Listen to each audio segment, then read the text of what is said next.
I mean, truly, in those days, New York was its own sovereign nation.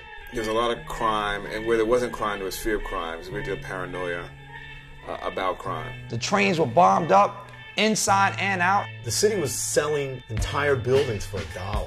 There were really big open heroin markets in Harlem, Lower East Side. There was plenty of blow.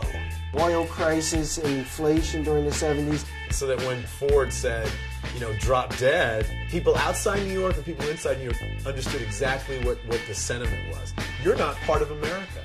Fuck you, drop dead. And so we were like, bet.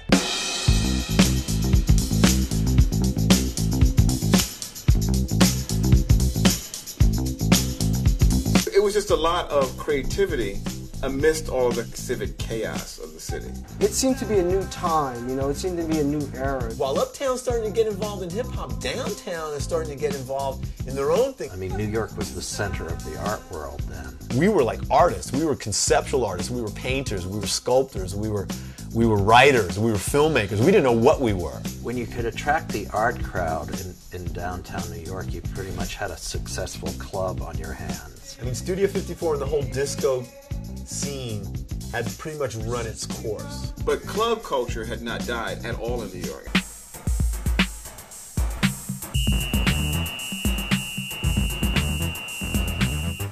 Danceteria was a discotheque, you know, but it was also a rock club. Funhouse was really the home of freestyle. The Roxy was actually the first crossover place. The integration of different musics into one club. That was bringing uptown, downtown together. You went to Roxy for a night. People went to the Paris Garage for a weekend. The Paris Garage was a religion. If you had your record played at the Garage, you could sell 20,000 records in a week. It was garage music, and it was different.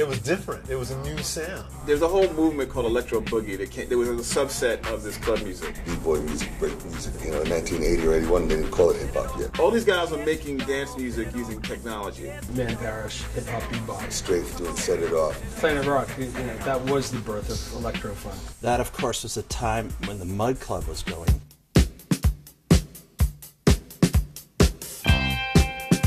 The Mud Club was really downtown. You really had to be down into that scene. Anybody in the downtown scene who was doing any kind of art was also playing music. Music was the most immediate way to communicate what you're trying to say. But there was a label in New York called 99 Records. Bush Tetchers, ESG, Glenn Branca. Liquid. James Chance, Lydia Lunch, Alan Vega and Suicide. Punk. DNA. It wasn't a career-orientated thing. You weren't looking to be a professional, you know, singer, professional bass player.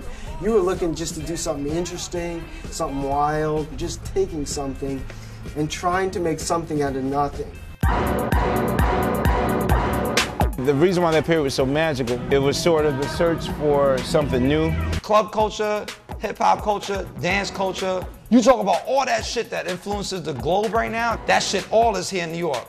And guess what? All within a specific time period. You could say, what are the odds of all of that stuff happening in one place at one time?